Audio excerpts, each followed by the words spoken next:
Halo, kami dari kelompok 4 ingin membawakan materi tentang sickle cell anemia yang akan dibawakan oleh teman-teman saya. Mohon untuk disimak videonya. Sickle cell anemia atau anemia sel sabit biasa artinya adalah kelainan genetik yang diwariskan secara autosomal resesif akibat mutasi pada gen HBB yang terletak di kromosom 11. Mutasi ini menyebabkan perubahan struktur hemoglobin normal atau biasa disebut HbA menjadi hemoglobin abnormal yang disebut hemoglobin S atau HbS. Saat kadar oksigen rendah, HbS akan mengalami polimerisasi sehingga sel darah merah berubah menjadi bentuk sabit.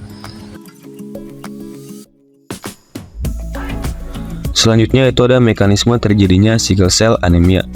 Mutasi pada gen HBB menghasilkan hemoglobin abnormal atau HbS. Ketika kadar oksigen menurun, HbS membentuk serat-serat panjang atau polimer yang menyebabkan sel darah merah kehilangan bentuk bikonkavnya dan berubah menjadi bentuk sabit. Sel sabit menjadi kaku, mudah pecah, dan mudah menyumbat pembuluh darah kapiler. Untuk alur mekanismenya, mutasi gen HBB terbentuk hemoglobin abnormal atau HbS. Lalu sel darah merah berubah menjadi bentuk sabit, lalu sel mudah pecah dan menyumbat kapiler.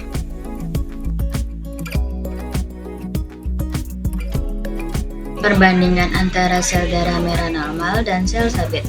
Yang pertama itu untuk sel darah merah normal, biasanya dia berbentuk bikonkav, fleksibel, mudah melewati kapiler yang sempit. Nah, untuk sel darah merah sel sabit itu dia berbentuk seperti bulan sabit, kaku dan tidak elastis, mudah pecah atau hemolisis, dan menyumbat pembuluh darah kecil atau vasooklusi sehingga menghambat aliran darah. Penyebab utamanya yang pertama ada anemia atau hemolisis. Sel darah merah sabit memiliki umur lebih pendek sekitar 10-20 hari dibandingkan kurang lebih 120 hari pada sel normal, sehingga jumlah eritrosit menurun dan terjadi anemia hemolitik. Yang kedua, pengiriman oksigen berkurang karena jumlah eritrosit berkurang dan fungsi hemoglobin terganggu. Jaringan tubuh mengalami kekurangan oksigen sehingga muncul kelelahan, pucat, dan sesak nafas. Yang ketiga ada vasooklusi. Sel sabit menyumbat kapiler sehingga aliran darah terganggu. Akibatnya terjadi nyeri hebat, kerusakan jaringan, dan berbagai komplikasi organ. Manifestasi klinis pada penderitaan anemia sel sabit. Yang pertama itu anemia akibat hemolisis kronis. Yang kedua itu kelelahan karena jaringan kekurangan oksigen. Yang ketiga itu resiko stroke akibat penyumbatan pembuluh darah di otak.